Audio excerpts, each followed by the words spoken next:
السلام عليكم خوتي، كي دايرين؟ لاباس عليكم؟ نتمنى ان شاء الله كاملين تكونوا لاباس.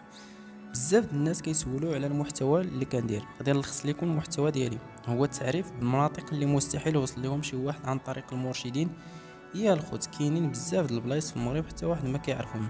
دست بزاف د البلايص وحتى واحد ما تعرفهم، يعني السياح ما كيوصلوهمش. ودرت عليهم بزاف د الفيديوهات على بزاف د المناطق اللي موجودين في المغرب. انا سميتي علي وعندي واحد لوبجيكتيف، هو نحاول نصنع افضل محتوى خاص بيا في المستقبل ونعطي صورة اللي زوينة على المغرب. المحتوى اللي كنحاول نخدم عليه هو صناعة محتوى خاص بالاكل التقليدي واكتشافات مناطق جديدة، يعني حتى واحد ما كيعرفهم. تحليل، كندير حتى محتوى تحليل رياضي خاصة كرة القدم. البداية صعيبة في اليوتيوب، خاصة فاش كيكون المحتوى زوين. للأسف كنلقاو التفاهة هي دائما في الطوندوس، ولكن بالإرادة والعزيمة إن شاء الله كل شيء غادي يكون زوين. خاصة أن صناعة المحتوى كتبغي الاستمرارية والصبر وعدم الاستسلام.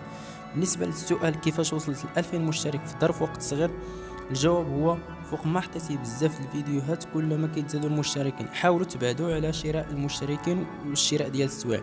فوق ما شريتي السوايع والمشتركين الجدد مع عمر القناه ديالك تقدم، لان دوك المشتركين غير نشيطين فقط وهمين. اذا حاولوا تجنبوا هاد الاخطاء وحذاري من نصب واحتيال ديال صحاب السوايع، لان بزاف د صحاب السوايع كيقولوا لك صيفط لنا الجيمايل ديالك وصيفط لنا الكود ديالك، وديك الساعه يعني الهدف ديالهم ماشي يبيعوا لك السوايع ولا يبيعوا لك المشتركين، انما هو يسرقوا لك القناه ديالك.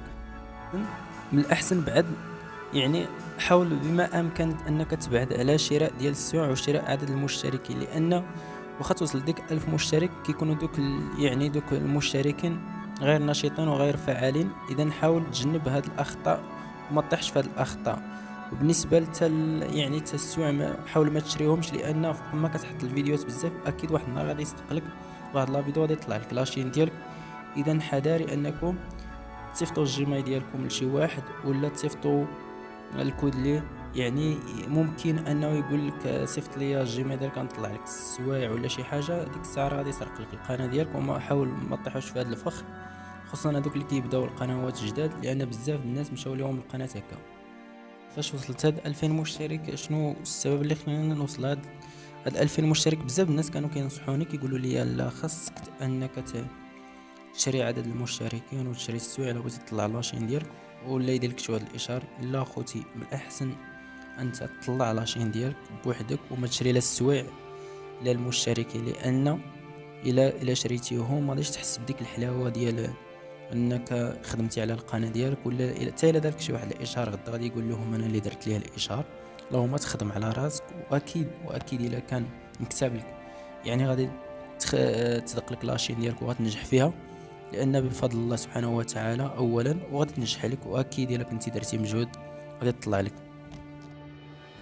انا السبب اللي خلاني انا نوصل 2000 مشترك في ظرف وقت صغير، وانني كنت كندير محتوى زوين، وديما يعني كنحاول انني ندير شي حاجه اللي هي مفيده وشي حاجه اللي كتليق بالمشاهدين.